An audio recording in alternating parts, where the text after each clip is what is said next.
Mutton ஷேங் வந்து ரொம்ப complaint வந்திருக்கு. ஸோ மட்டன் ஷேங் வந்து ரொம்ப வேக வைக்கும்போது ஸோ ரொம்ப கட்டையாக போயிடுது. இறைச்சி வந்து ஒரு எல்லாம் அவிஞ்சு அப்படியே எலும்பு தான் தெரியுதுன்னு கம்ப்ளைண்ட் வந்திருக்கு. ஒரு 4 திருப்பூர் ரெஸ்டாரண்ட்லேருந்து கம்ப்ளைண்ட் வந்துருச்சு. இப்போ நான் அந்த ரெஸ்டாரண்ட்டுக்கு போகிறேன். இப்போ நான் போய் அங்கேயே சமையல் பண்ணி உங்களுக்கு சொல்லிக் கொடுக்க போகிறேன். நான் சமைக்கிறதுனால என்ன, நீங்கள் ஒரு சமையல்காரன்னு நினச்சிக்காதீங்க, சமையல் செஃப் மேன் நினச்சிக்காதீங்க. அப்படிலாம் கிடையாது. நான் மட்டன் பிஸ்னஸ் பண்ணுறேன். ஸோ எங்கள் கடையிலேருந்து தான் மட்டன் ரெஸ்டாரண்ட்டுக்குலாம் அனுப்புகிறோம். அப்போ சில கம்ப்ளைண்ட்லாம் இப்படி வரும். அதனால அந்த கம்ப்ளைண்ட் வராமல் பார்த்துக்கணும். 2வது ப்ரெஷர் குக்கர் அதிக டெம்பரேச்சரில் மட்டன் லேம் ஷேங்கை வேக வச்சா குழஞ்சி போயிடும். அதை போய் நான் சொல்லிக் கொடுக்க போகிறேன். எனக்கும் ஓரளவு சமையல் தெரியும். அதனால தான் நான் போய் அதை பண்ணுறேன். मंडे हमारी बलंजा लाइन है शायद तारा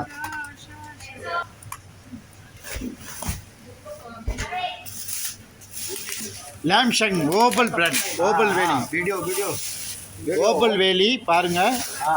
चेकअप பாருங்க, இது வந்து அப்படியே பாக்ஸில் வர்றது. பாக்ஸில் உங்கள் கண்ணுக்கு நேரம் இந்த கோத்தாவை பிரித்தேன். இதில் வந்து சின்னது இருக்குது, பெருசு இருக்குது, எல்லாம் கலந்துட்டே வரும். நீங்கள் நினைக்கிற மாதிரி லேம் ஷேங் வந்து ஒரே மாதிரி வராது. அதனால் என்னோடய கஸ்டமர் கேட்குறதெல்லாம் பெருசாக கொடுங்கங்கிறிய, அப்புறம் சின்னதாக கொடுங்கங்கிறிய. பெருசும் கிடையாது, சின்னதும் கிடையாது. இந்த பாக்ஸில் எப்படி வருதோ அப்படி தான் நான் உங்களுக்கு கொடுக்க முடியும். ஏன்னா பாக்ஸில் நம்ம டீலே பண்ண முடியாது, டீலே பண்ண விட மாட்டாங்க. இப்போ லேம் ஷேங் பாருங்கள், மேலே வந்து எப்படி இருக்கோ அதே மாதிரி தான் கீழேயும் ஒரு லைன் இருக்குது பாருங்கள். கீழே ஒரு லைன் இருக்குது பாருங்கள். ஆமாம், உள்ளே வந்து 39 பீஸ் இருக்குது.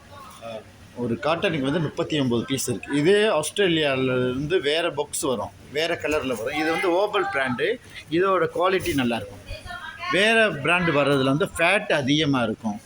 அதோட லேம் ஷேங் பார்த்தீங்கன்னா இந்த அளவுக்கு வெரி க்ளீனாக இருக்காது பாருங்கள். இதெல்லாம் எவ்வளோ க்ளீனாக இருக்குது. அது மேலே பூரா ஃபேட்டாக இருக்கும். ஒவ்வொரு கம்பெனி பாக்ஸு வர்றதை பொறுத்து இருக்குது. லேம் ஷேங் பாருங்கள், ஒரு பாக்ஸ் இப்போ வாங்கியிருக்கேன். இந்த பாக்ஸை எடுத்து நம்ம கொண்டு போய் ரெஸ்டாரண்ட்டில் கொடுத்து சமையல் பண்ணி பார்ப்போம் எப்படி இருக்குது. ரொம்ப விலைங்க இதோட லேம் ஷேங்.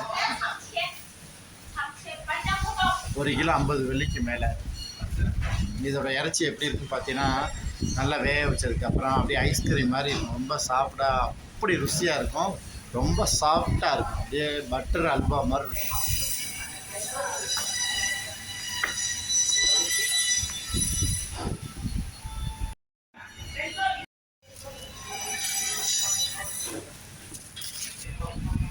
கேட்ரிங் வச்சு நடத்துகிறவங்க, ரெஸ்டாரண்ட் வச்சு நடத்துகிறவங்க, என்னோடய வாடிக்கையாளர் யாராக இருந்தாலும் லேம் ஷேங் வேணும்னா கேட்டு வாங்கிக்கோங்க. ஹோல்சேலாக வாங்குறவங்களுக்கு ஒரு ப்ரைஸ் இருக்குது. நான் விலை குறைச்சி கொடுப்பேன். நானே ஃப்ரீ டெலிவரி கொண்டாந்து கொடுத்துருக்கேன். உங்களுக்கு இந்த லேம் ஷேங்கில் என்ன பிரச்சனையாக இருந்தாலும் நான் என்னால் சரி பண்ணி கொடுக்க முடியும்.